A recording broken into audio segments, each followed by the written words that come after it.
16ஆம் நூற்றாண்டில் மிகப்பெரிய ஊழியக்காரராக இருந்தவர் ஜார்ஜ் முல்லர். அவர்கிட்ட ஒரு வாலிப பையன் போய் கேட்குறான், நான் உங்களை மாதிரி வரணும்னா நான் என்ன பண்ணணும், நீ சிலுவையில் அறையப்படணும் அப்படின்னு அவர் சொல்கிறார்.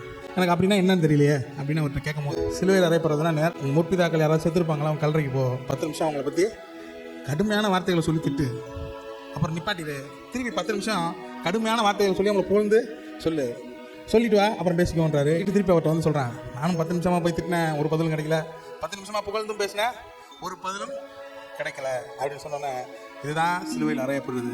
யார் உன்னை என்ன தவறாக பேசினாலும் இதை பற்றி கவலையும் படக்கூடாது, உன்னை புகழ்ந்து பேசிட்டாங்கன்றதுக்காக அவங்கள தலையில் தூக்கி வச்சு ஆடவும் கூடாது. இதை நாள்தோறும் நான் சந்திச்சுட்டு இருக்கிறேன்.